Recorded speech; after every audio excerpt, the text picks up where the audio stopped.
పరశురామ శ్రీరామ కృష్ణావతారములను ధరించిన శ్రీహరి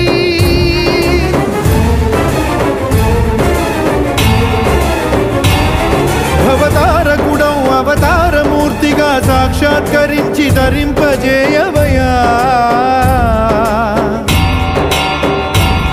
నను బంధ విముక్తుని చేయవయా